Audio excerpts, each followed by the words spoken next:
এটা ইসের মূল। আচ্ছা, এটা এর পাতা দিয়ে নার্ভের ওষুধ তৈরি হয়। আচ্ছা, মানে পাতার রস দিলে তোমার নার্ভের ব্যায়াম সেরে যাবে। তাই এখন পাতা একটাও নেই, সব পোকায় প্রজাপতি দিয়ে খেয়ে গেছে। আচ্ছা, এইটা হচ্ছে তোমার ইসের মূল, সাপের ওষুধ। আচ্ছা, ওই যে গাছ। আচ্ছা আচ্ছা আচ্ছা আচ্ছা, এই দেখো, ধরো হাড় চিড়ি খেয়ে গেছে, ভেঙে গেছে। হ্যাঁ হ্যাঁ, ওই যে হাড় ভাঙার গাছ। এই আচ্ছা আচ্ছা, ওই যে গিটি গিটি ভাঙা, ওটা ওটা ওটা ইয়ে করে নাকি? এই যে এই গিটি গিটি ভাঙা, এই দেখো। আচ্ছা আচ্ছা এই যে আচ্ছা, ওইটা ওটা ওই বেঁধে দেওয়া হয়। এইটা জাপ করে সেখানে দিয়ে টাইট করে বাঁধতে হবে, দুদিন পরে খুললে ঠিক হয়ে যাবে। আচ্ছা, বা হাড় চির খেয়ে গেছে, বা হাড় ভেঙে গেছে, এর আঙুল ভেঙে গেছে, কুচু কুচি দিয়ে একটা চটা দুই পাশে দিয়ে কষ করে জাম করে পেঁচি 2-3 দিন পরে খুলতে হবে। আপনার ইয়ে করতো, ওই যেখানে যেখানে আপনার মহাপ্রভু ভোগ হতো না, আচ্ছা, ওসব মহাপ্রভু ভোগে যেত। আচ্ছা, আর আমার মামা ছিল মায়াপুর যে মঠ ছিল, মঠে। আচ্ছা, তা বললো, দেখ তুই যখন তান্ত্রিক জিনিস শিখতে যাচ্ছিস, তা একটা যে কোনো প্রতিষ্ঠান জিনিস তৈরি করি। তাই মনে করলাম যে আমি প্রতিষ্ঠান করতে গেলে সব রেল লাইনই প্ল্যাটফর্মে সব দেখি ভিক্ষা করে। জিজ্ঞেস করি, মা আপনার বাড়ি কোথায়? বলে, বাবা বাড়ি কথা বলার আগেই কান্না আরম্ভ করতে। আচ্ছা, আমি কাঁদছেন কেন? বলে, বাবা আমার ছেলে আছে গাহার তোলে, ওর বাবা মরে গেলে খাতি দেয় না, সেই থেকে তাড়িয়ে গেছে। আমি এখন প্ল্যাটফর্মে যা পাই খাই, আর লাস্টে সব দোকান টোকান বন্ধ থাকে, সেখানে গিয়ে শুয়ে থাকি। তো তাদের কথা চিন্তা করলেন? আমি বলছি এটা এমন একটা জিনিস করা হবে যে এইসব মানুষ, কিছু কিছু মানুষ যদি এইসব জায়গায় থাকতে পারে, তাহলে তো ওইসব কষ্টগুলো থাকবে না। তখন তাদেরকে একটা আশ্রয় করে দাও, তাদের থাকা খাওয়ার জায়গা করে দাও। বড় বড় সাধুর মেলায় যেতাম, সেসব জায়গায় গিয়ে ভিক্ষা করতাম। সব বড় বড় লোক দিত, কেউ 150, 10 যে যেরাম পারত। আর ওই পয়সাটা নিয়ে নিয়ে আমি প্রতিষ্ঠান বানিয়ে ফেলেছি। একসাথে 5000 টাকা হয়তো ভাটায় দিয়ে আসতাম। ভাটায় বললে, ভাই তুমি ইট নেবা কবে, তার ঠিক নেই, 200 দাও, 500 দাও, দিয়ে ইট নেবা। আমি, দাদা আমার যখন 1000 ইট হবে তখন আপনি দেবেন। এরকম করে নিয়ে নিয়ে রাখতাম।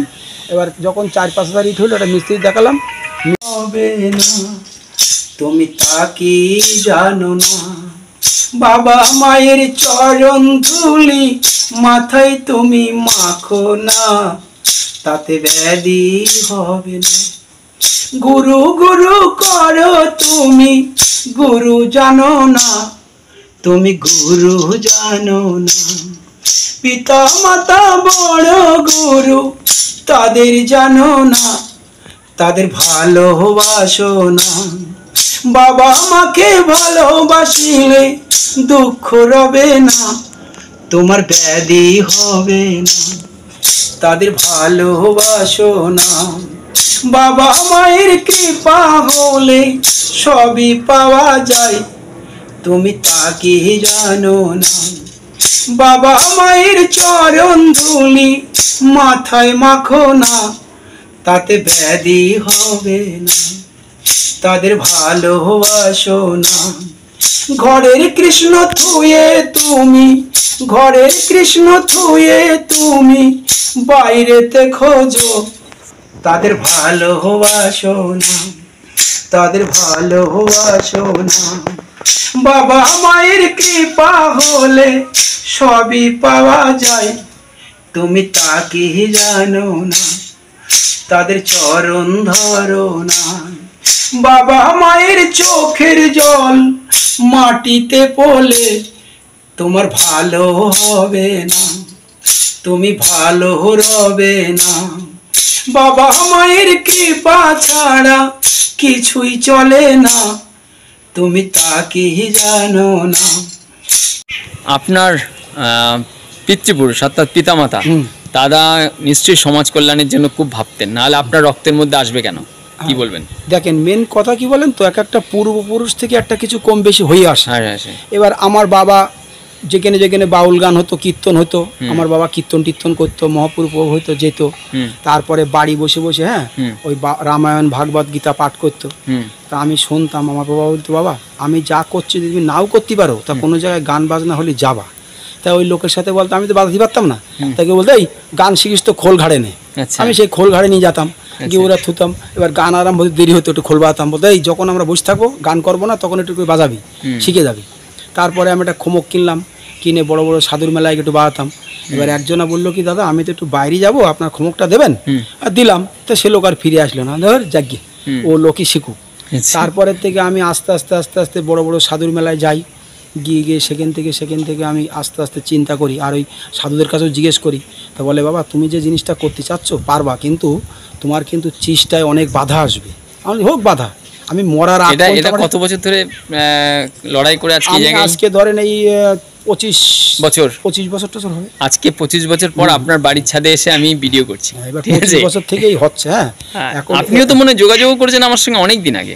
হ্যাঁ, মেন কি বলেন তো, আমি তো দাদা শোনেন, আমার বেশিরভাগই আবার এলাহাবাদ কুম্ভ মেলায় চলে যেতাম। আচ্ছা, আমারও সেই অবস্থা। তো ওইটা আমি গেলাম না কেন, আমার সামনে আবার এই পৌষ মাসে গঙ্গাসাগরে আমি গতকালকে রাত্রে ফিরলাম, গঙ্গাসাগরে মেলা।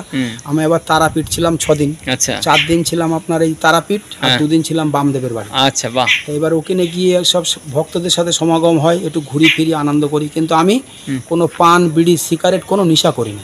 কিন্তু আপনি চান এরকম একটা বৃদ্ধদের আগামী দিনে একটা থাকা খাওয়ার বন্দোবস্ত করে দেওয়ার জন্য। বাহ, চমৎকার। মেন কি বলেন তো, সবাই তো বাড়ি কি আপনার বাবা মার নামে করবেন? এটা বাবা না, এইটা হচ্ছে কি জানেন, এই নামটা দেওয়ার ইচ্ছা আছে, পাগলা বাবার বৃদ্ধ আশ্রম।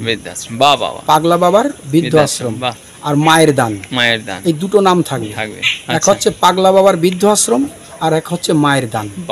কেন মা ছাড়া আমি মা বাবা ছাড়া করতে পারি না, একদম। কেন ওদের থেকে আসার পরেই তো আমার মনটাই এসে, তা আমি যদি সেই মনটা এটা না হয় তো আমি কি করলাম? আর আমি কোনো প্রতিষ্ঠানের এই যে করছি, আমার কথা হচ্ছে আমার 1 টাকা দরকার নেই, কিন্তু আমি চাচ্ছি যে আমার এই জিনিসটা নষ্ট না হয়ে যায়। তারা যেন এসে তারা দীর্ঘদিন আরো প্রশস্ত করে দেয়, করতে পারে, কিন্তু নষ্ট নয়। আর আমার ছেলে মেয়ে কোনোদিন যেন বেস্তি না পারে, পরিষ্কার কথা। আশ্রমই চলবে। কত প্রতিষ্ঠানে এসেছে বলে আমার নাম দেখেন, আমি ওইটা চাই না। আমার আশ্রম থাকুক, কিন্তু আমি কারোর নামে দিতে চাই না। আমি মরে যাবো, এই আশ্রমই চলুক, এইটা হচ্ছে আমার কথা। কেন মায়ের এই মূর্তি প্রতিষ্ঠা করেছেন কত বছর হলো? এটা বেশি দিন হয়নি, আগে ছিল ছোট মা। আচ্ছা, একজন এটা পাথরের আমার দান করেছে, তার একটা ব্যাধি ছিল। আচ্ছা, সে ভালো হয়ে গেছে বলে দাদা ছোট মা থাকলে সবাই দেখতে পাবে না, এত বড় মন্দির করলেন, এটা মারে দেবো, তাই 3টে পাথর দিয়ে বানিয়ে দিয়েছে। একটা হচ্ছে মা কালী, একটা রাজা হরিশ্চন্দ্র, একটা শৈবা। আচ্ছা, এবারে সে বানিয়ে দিয়েছে যে আপনারা এমন একটা জিনিস দেবো জীবনে আপনারা নষ্ট হবে না, খালি মাঝে মাঝে রং করবেন। আচ্ছা, ওই জন্য এই দিয়েছে। আর ওই যে গোপাল আছে ওই পাশে। আচ্ছা, আপনি এই যে সকালবেলা ওনাদের পুজো করা, সকালে ঠাকুর দেওয়া, বিকেলে ঠাকুর দেওয়া, দুপুরে ঠাকুর দেওয়া, এই যে নিয়ম, আপনি যেভাবে কর্মব্যস্ততার মধ্যে রয়েছেন সামাল দিচ্ছেন কিভাবে? যেভাবে পারি। দেখেন, ঠাকুর তো বলছে কি, তুমি তোমার কার্যক্ষেত্রে ফাঁকে যেটুক পারবা সেটুকু আমার করবা। আমি তো সবসময় চাই না আমার নিয়ে পড়ে থাকো, তাহলে আমার নিয়ে যদি তুমি পড়ে থাকো তাহলে আমার দেখবা কি চমৎকার। ও না, আমি ধরেন ওর সেবা করতে গেলে আমার তো কম বেশি জোগাড় করতে হবে। সে তো নিয়ে খাওয়ার ক্ষমতা আছে, কিন্তু সে তো খাবে না, আমি দেবো তারপর সে খাবে। তা আমি জোগাড় না করি, সে কোথায় হবে? এই জায়গায় এখানে আশ্রমটা করছে, আমি যদি ভিক্ষা শিক্ষা না করি এই প্রতিষ্ঠানটা করবো কি করে? আর লোক জানবে কি করে? এই যে আপনি আজকে এসেছেন, এসে জেনে যাচ্ছেন যে এই জায়গায় এরকম একটা জিনিস আছে, আপনি কি জানতেন? খালি 5 জায়গা না ঘুরলে তো বোঝা যাবে না। এই যে আমি বিদেশে যাই, এই যে আশ্রম, অনেক আশ্রমে দেখি কিভাবে কি দেখি যে খুব পরিষ্কার পরিচ্ছন্ন, আমিও চেষ্টা করি, কিন্তু আমার পাশে তো বাগান, সবসময় গাছের অসাধারণ প্রাকৃতিক পরিবেশ। এবার এই জায়গায় কি কোনো নেই, আপনার যা জুটলে খালেন দালেন, কোনো টেনশন নেই। ঠিক আছে। এখানে যারা থাকবে তারা সংসারী মানুষ, কোনোদিনই তারা সাধন ভজনে ছিল না, এটা আমি দীর্ঘ অভিজ্ঞতা থেকে বলছি। কিন্তু কোনো সাধন ভজনের বৃদ্ধাশ্রমে গেলে তারা কি করে, সেটাকে প্রথম দিকে নিতে চায় না, কিন্তু যখন শরীর একদম শেষ হচ্ছে তখন মনে হয় কি ভুল করলাম, সময় চলে গেছে, তখন সে লালন ফকিরের গানে চলে যেতে হয়, সাধন থাকতে ভজন করে। তো এখন ঘটনা হলো যে আপনার এই প্রতিষ্ঠানে যারা আমার আসবে, আমার চ্যানেলে যারা আসবেন, তাদের উদ্দেশ্যে বলে দিই, উনি মহাদেবদাকেও সামনে রেখে এই কথাটা বলছি আপনাদের সবাইকে, যে এখানে আসলে কিন্তু সকাল বিকেল একটা নিজে সাধন ভজন না করলেও, অর্থাৎ এখানে যে সাধন ভজন হবে সেখানে কিন্তু যোগদান করতে হবে। হ্যাঁ, ঠিক। অর্থাৎ তাহলে কি হবে, সে কিন্তু, আমি হয়তো সাধন ভজন পছন্দ করি না, করিনি কোনোদিন, কিন্তু যদি পেছনে বসে থাকি তাহলে মিনিমাম কাজ হবে, মিনিমাম উপকার হবে। এটা এই ব্যাপারে আপনার সঙ্গে আমি এইটা বিষয়টা আলোচনা করে নিলাম, এবং আপনারা যারা এই ভিডিও দেখছেন তাদেরকে বলে রাখি যে এখানে কিন্তু এইটা করতে হবে, এবং আশেপাশে সিনেটিক বিউটি, যে একটা অসাধারণ পরিবেশ, সেই ব্যাপারে বলার অপেক্ষা রাখে না। এরপরে ওনার সঙ্গে আরেকটা কথা হলো, সেটা হলো যে একাদশী, মাসে 2 দিন খালি পেটে থাকা, মানে পেটের যন্ত্রপাতিকে রেস্ট দেওয়া দরকার। এবার আমি সেটা আপনাদের ভাষায় একাদশী, আমার ভাষায় পেটটাকে একটু রেস্ট দেওয়া, সোজা কথা, যন্ত্রপাতিগুলোকে, মানে নাড়ি ভুড়ি যা ওদের রেস্ট দিলাম। তো সেই জায়গায় আপনার সঙ্গে একমত যে আপনিও বললেন এখানে একাদশী করার একটা ব্যাপার থাকবে, এবং একাদশীটা করলে ভালো হবে, এটাই। এরপরে আপনার সঙ্গে আরেকটা যেটা বিষয় হলো, সেটা হলো যে যদি কেউ ভাগবত পাঠ করে, যেটা নিয়ে আলোচনা হলো, সেটা নিয়ে একটু বলুন। ভাগবত গীতা সব ব্যবস্থা আছে, যদি কেউ এর ভিতরে বলে আমি ভাগবত গীতা পাঠ করতে পারবো, সে বললো যে আমি সোমবারে সোমবারে করবো কি বুধবারে বুধবারে, মন্দির খুলে দেওয়া হবে, নিজের মতো মন্দির মুছে লাইট পাখা চালিয়ে দিয়ে বসে করবে, এবার তাদের মতো আবার বন্ধ করে দিয়ে ঘর ঢুকে যাবে। বা সকালের দিকে বললো যে আমরা একটু রুমের পাশেই তো কীর্তন করবো, তারপরে কীর্তন করলে যদি হারমোনিয়াম খোল টোল লাগে সবটা আপনি আবার জোগাড় করা হবে, সব দেবেন। বাহ, চমৎকার। দীর্ঘ সময় মহাদেবদার সঙ্গে আলাপচারিতার পর ওনার এই আশ্রমিক পরিবেশ ঘুরে দেখলাম, খুব সুন্দর করে করেছেন। বাড়ির আশেপাশের অংশ অনেক নাম না জানা গাছপালা যেগুলো ওষুধের কাজে লাগে, এবং এই যে ঘরগুলো রয়েছে পরপর, এই যে 5টি ঘর, প্রত্যেকটা ঘরের সাইজ বেশ বড়, এক একটি ঘরে 3 জনের শেয়ারিং রুম, এবং বারান্দাগুলো বেশ বড়, শুধুমাত্র সুস্থ সিনিয়র সিটিজেনদের জন্য। ওনার এই বাড়িতে ঢোকার পরপর পেছন দিকটা উনি দেখাচ্ছেন, বাড়ির পাশে চাষবাস করেছেন, অনেক সবজি চাষ হয়েছে। উনি যে কথাগুলি বলতে চেয়েছেন যে আমার এই আশ্রম বৃদ্ধবৃদ্ধারা এসে থাকুক, নিজেরটা নিজেরা করে নিক, খুব সুন্দর করে করেছেন। প্রত্যেকটা রুম এবং বারান্দা, সামনেই টয়লেট, রুমের ভেতরে কিন্তু টয়লেট নয়, বাস্তুসম্মত খুবই ভালো জায়গায় পজিশনে করেছেন। ওপরের পোর্শনের ছাদ থেকেও আমি ভিডিও করেছি, পেছনের অংশ চাষবাস সবটা নিয়ে অসাধারণ হবে। এত কম বাজেটের স্বাধীনভাবে থাকার প্রতিষ্ঠান কিন্তু সচরাচর নেই বললেই চলে। যথারীতি ওনার কথা মতন আসলাম, বারাসাত স্টেশন বাসে করে হেলাবরতলায় নামলাম, সেখান থেকে টোটো করে 15 মিনিটের দূরত্ব, উনি আমার জন্য মেন রাস্তায় চলে এসেছিলেন, নিয়ে যাচ্ছেন ওনার আশ্রমে। দুপাশটা এত সুন্দর পরিবেশ। অটো থেকে নেমে আসার রাস্তাটি খুব অসাধারণ, প্রাকৃতিক শোভা সৌন্দর্য, পরিষ্কার রাস্তাঘাট বেশ ভালো। এসে পৌঁছালাম, অনেকবার আসবাসব করে আজকে এসে পৌঁছাতে পারলাম। যাই হোক, ভীষণ ভালো লাগলো। আর এই প্রতিষ্ঠানের উনি এরকম একটা সিনিয়র সিটিজেনদের জন্য কাজ করতে চাইছেন জানতে পেরে সত্যি খুব ভালো লাগলো। আন্তরিক কৃতজ্ঞতা এবং ধন্যবাদ জানাই ওনার এই উদ্যোগকে। দেখে শুনে গেলেন, এই যে লাইট, এই পোস্টার একটা দেওয়া হয়েছে, এখন রাত্রিবেলা একদম আলো আলো হয়ে যাবে। না এটা দিতে হবে এখানে, ওই পাশে ওই যে লাইট আছে, ওই কর্নারে একটা লাইট দেওয়া হবে। ঠিক আছে। কিছু কাজ এখনো বাকি আছে, তবে খুব চমৎকার করে একটি আশ্রমিক পরিবেশ করেছেন লড়াই করে, সেটা জানতেই পারলেন। খুব সুন্দর ঠাকুরঘর। এবার আবার সাধন ভজন করা যাবে নীরবে এসে। কাছাকাছি স্বাস্থ্য শিবিরও রয়েছে, নিজের প্রতি নিজে ধ্যান দিতে পারবে। আর বারাসাত সদর হসপিটালও কিন্তু কাছেই, নার্সিংহোম রয়েছে অনেক।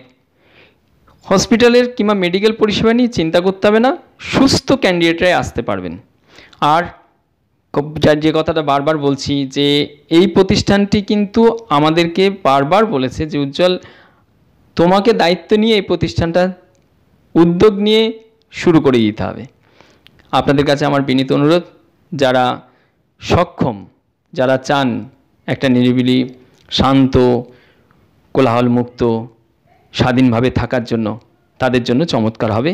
এরকম বাজেটের মধ্যে রুম পাওয়া, এরকম বাজেটের মধ্যে শান্ত পরিবেশ, কোলাহলমুক্ত পরিবেশ পাওয়া খুব দুষ্কর। যাই হোক, এবার চলে আসি বিশেষ। 4,500 টাকা প্রতি মাসে এক একজনের মাস ভাড়া দিয়ে থাকতে হবে।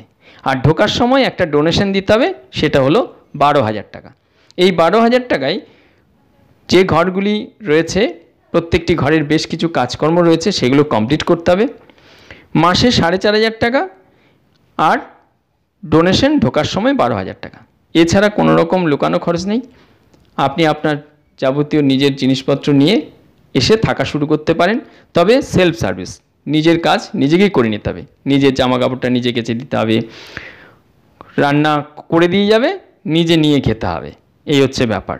আর আশ্রমিক পরিবেশ, একটু ভজন সাধনও করা যাবে, খুব সুন্দর গ্রামীণ পরিবেশ, যোগাযোগ ব্যবস্থা খুবই ভালো। অনেকে চান বাড়িতে একটু সরে থাকতে, তাদের জন্য চমৎকার হবে। আবার মাঝে মধ্যে বাড়িতেও ফিরলেন, সেটাও কিন্তু করার সুযোগ হবে। যে কিছুদিন এরকম একটা চমৎকার আশ্রমিক পরিবেশে থাকলেন, আবার মাঝে মধ্যে দিন 5-এর জন্য বাড়িতে গেলেন, সেটাও কিন্তু করতে পারেন। একটি রুমে 3 জনের ব্যবস্থা। কোনো রকম বড় অঙ্কের ডিপোজিট নেই, মাসের টাকা মাসে যে ডেটে ঢুকবেন ডেট ওয়াইজ, আর ঘর মুছে দেওয়া, রান্না করে দিয়ে যাওয়ার জন্য একজন থাকবেন।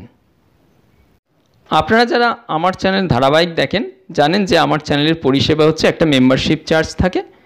এই ভিডিওর ক্ষেত্রে, এই মহাদেবদার প্রতিষ্ঠানের ক্ষেত্রে কিন্তু মেম্বারশিপ চার্জ যেটা আমাদের আছে 10,000 এবং 25,000 সেটা লাগবে না, শুধু 2100 টাকা লাগবে। এই প্রতিষ্ঠানে আসার জন্য মহাদেবদার নাম্বার নিচে দেওয়া থাকছে, আর সেই নাম্বারে যোগাযোগ করে নিতে পারেন। উনিও সে একই কথা বলবে, যাবতীয় দায়িত্ব উজ্জ্বল ভট্টাচার্য বুঝবে। তো আপনাদের কাছে আমার অনুরোধ, সুশৃঙ্খল জীবনযাপন করতে চান, মাধুর্যপূর্ণ ভদ্রস্থ শান্ত প্রকৃতির, একদম কম খরচে নিজের মতন করে স্বাধীনভাবে অন্যকে ডিস্টার্ব না করে সেই সকল সিনিয়র সিটিজেনরা আসুন এখানে। শান্ত প্রকৃতির সিনিয়র সিটিজেনরা এই পরিবেশে এসে আরও বেশি সমৃদ্ধ হবেন এবং নিজের পছন্দের রান্নাবান্নার ব্যবস্থাও কিন্তু নিজেরাই করে নিতে পারবেন। আরও যদি ডিটেলস জানতে চান, ওপরের দেওয়া হোয়াটসঅ্যাপ নাম্বারে আপনি আপনার ডিটেলস পাঠিয়ে দিন, আমরা যোগাযোগ করে নেব আপনার সঙ্গে। একদিন আপনি এখানে এসে ঘুরে যেতে পারেন, দেখে যেতে পারেন। আজ এ পর্যন্ত, প্রণাম নেবেন, ভালো থাকবেন, অসংখ্য ধন্যবাদ আপনাদের সবাইকে।